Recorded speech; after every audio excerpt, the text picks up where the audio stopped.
Hi friends, ഞാനിന്നിവിടെ കുറച്ച് വ്യത്യസ്തമായ സ്നാക്സുകളാണ് തയ്യാറാക്കാൻ പോകുന്നത്. ഒരേ മസാലക്കൂട്ടിൽ 8 തരം പക്കോടകൾ എങ്ങനെ ഉണ്ടാക്കാമെന്നാണ് നിങ്ങളെ പരിചയപ്പെടുത്താൻ പോകുന്നത്. എന്നാൽ നമുക്ക് വീഡിയോയിലേക്ക് പോകാം. പക്കോടകൾ തയ്യാറാക്കാൻ ഇന്നിവിടെ 8 തരം പച്ചക്കറികളാണ് എടുത്തിട്ടുള്ളത്. ക്യാബേജ്, ഉരുളക്കിഴങ്ങ്, ക്യാരറ്റ്, കപ്പ, നേന്ത്രക്കായ, സബോള, ചേന, പപ്പായ. ചേന, കിഴങ്ങ്, ക്യാരറ്റ്, ഇത് കപ്പ, ഇത് നേന്ത്രക്കായ, ഇത് പപ്പായ, സബോള, ഇത് ക്യാബേജ്. വേണ്ട പച്ചക്കറികളെല്ലാം നമ്മളിതുപോലെ സ്ലൈസ് ചെയ്ത് ഇങ്ങനെ ബ്ലേഡ് കനത്തിൽ അരിഞ്ഞു വെച്ചിട്ടുണ്ട്. ക്യാബേജ്, കപ്പ, പപ്പായ, നേന്ത്രക്കായ, ക്യാരറ്റ്, സബോള, ചേന, ഉരുളക്കിഴങ്ങ്, ഇത്ര സംഭവം നമ്മൾ അരിഞ്ഞു വെച്ചിട്ടുണ്ട്.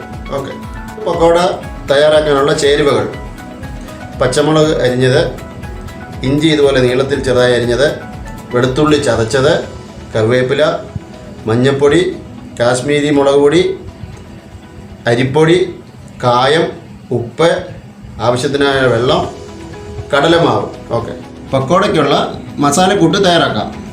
ഒരു 1/2 സ്പൂൺ കാശ്മീരി മുളക് പൊടി, ഒരു ശകലം മഞ്ഞൾപ്പൊടി, ഒരു തുണ്ട് കായം, ആവശ്യത്തിനുള്ള ഉപ്പ്, കുറച്ച് വെളുത്തുള്ളി ചതച്ചത്, കുറച്ച് ഇഞ്ചി അരിഞ്ഞത്, കുറച്ച് കറിവേപ്പില, കുറച്ച് പച്ചമുളക് അരിഞ്ഞത്, ഒരു 3/4 സ്പൂണോളം അരിപ്പൊടി, 2-3 സ്പൂണ് ഇത് കുഴയ്ക്കുന്ന ഇതിൻ്റെ അനുസരിച്ച് കടലമാവ് ചേർത്ത് കൊടുക്കുക. ഇപ്പോൾ ഏകദേശം 3 സ്പൂൺ ഇട്ടിട്ടുണ്ട്. ഓക്കെ, ആവശ്യമായ വെള്ളം ഒഴിച്ച് ഇത് കുഴയ്ക്കുക. അപ്പം അധികം വെള്ളം കൂടാൻ പാടില്ല, കടലമാവ് ഒരുപാട് കൂടാൻ പാടില്ല. അപ്പോൾ എല്ലാം പാകത്തിന് ഞാൻ കുഴയ്ക്കുന്നത് കാണിച്ചു തരാം. അപ്പോൾ ഇച്ചിരി കടലമാവിൻ്റെ കുറവുണ്ട്, അപ്പോൾ 1 സ്പൂൺ കടലമാവ് ഞാൻ ചേർക്കുന്നുണ്ട്. അപ്പോൾ ഏകദേശം ഇത്രയും സബോളയ്ക്ക് ഏകദേശം ഒരു 4 സ്പൂൺ കടലമാവ് ചേർക്കുന്നുണ്ട്. അപ്പോൾ സബോള ഇതിങ്ങനെ ഇങ്ങനെ വറക്കുമ്പോൾ ഒരുപാട് മാവില്ലാത്തതാണ് നല്ല ടേസ്റ്റ്. കണ്ടോ, ഇത് ഈ പരുവത്തിൽ ഇങ്ങനെ ഇരിക്കണം. ഇത് കണ്ടില്ലേ? അപ്പോൾ അരിഞ്ഞു വെച്ച മറ്റ് പച്ചക്കറികളെല്ലാം തന്നെ ഇതുപോലെ തന്നെ ഇതേ കൂട്ടിൽ കുഴച്ച് മിക്സ് ചെയ്ത് ഇതുപോലെ വെക്കുക. അപ്പോൾ ആവശ്യത്തിന് കടലമാവും ഒക്കെ ചേർത്ത് ഐറ്റം പച്ചക്കറികളും മസാല ഒക്കെ ചേർത്ത് ഇതുപോലെ ടൈറ്റായിട്ട് കുഴച്ച് വയ്ക്കുക. അധികം വെള്ളമൊന്നും ചേർക്കാതെ ടൈറ്റായിട്ട് കുഴച്ച് വയ്ക്കുക. വെജിറ്റബിൾ പക്കവട വറുക്കാനുള്ള എണ്ണ ചൂടായിട്ടുണ്ട്. അപ്പോൾ നമുക്ക് ഓരോന്നായി വറുത്ത് കോരി മാറ്റാം. അപ്പോൾ ആദ്യം തന്നെ സബോള പക്കവടയ്ക്കുള്ള ഇടാം. ചൂടായിട്ടുണ്ട്. ഇത് ഇതുപോലെ ഇങ്ങനെ ചെതറി ഇടണം. ഉണ്ടാവും.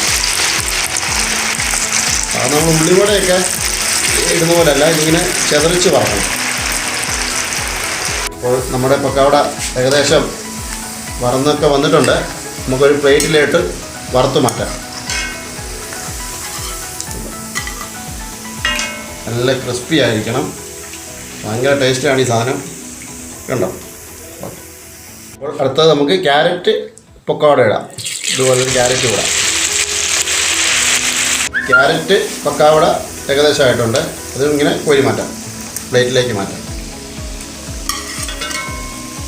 ഒരു വെറൈറ്റി തന്നെയാണ് ക്യാരറ്റ്. ഓക്കെ, അതായത് നമുക്ക് ചേന ഇടാം. ചേന പക്കോട ഏറ്റവും ടേസ്റ്റുള്ള സാധനം ചേന തന്നെയാണ്. സ്പെഷ്യൽ ടേസ്റ്റ് തന്നെയാണ് ചേന. എല്ലാവരും ഇതൊന്ന് ചെയ്ത് നോക്കണം. ചേനയൊക്കെ പക്കവട സൂപ്പർ ടേസ്റ്റ് തന്നെയാണ്. പപ്പായ ഇടാം. പപ്പായൊക്കെ നല്ല ഹെൽത്തിയാണ്, അതുപോലെ തന്നെ നല്ല ടേസ്റ്റുള്ള ഒരു ഐറ്റമാണ്. കപ്പ ഇടാം. നേന്ത്രക്കായ, ഉരുളക്കിഴങ്ങ്, ക്യാബേജ് പക്കവടയൊക്കെ സൂപ്പർ ടേസ്റ്റാണ് കേട്ടോ. നമുക്ക് കാബേജ് പക്കോട കോരി മാറ്റാം. അപ്പോൾ വ്യത്യസ്തമായ സ്വാദിഷ്ടമായ 8 തരം വെജിറ്റബിൾ പക്കോട റെഡിയായിരിക്കുകയാണ്.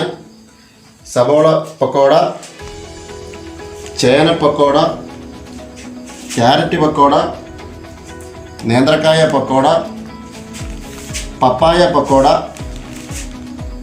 ഉരുളക്കിഴങ്ങ് പക്കോട, കപ്പ പക്കോട, കാബേജ് പക്കോട. ഈ വീഡിയോ ഇഷ്ടമായെങ്കിൽ ലൈക്ക് ചെയ്യാനും ഷെയർ ചെയ്യാനും സബ്സ്ക്രൈബ് ചെയ്യാനും മറക്കരുത്. പുതിയ കിടിലൻ റെസിപ്പിയുമായി ഞാൻ വീണ്ടും വരുന്നതാണ്. ബൈ.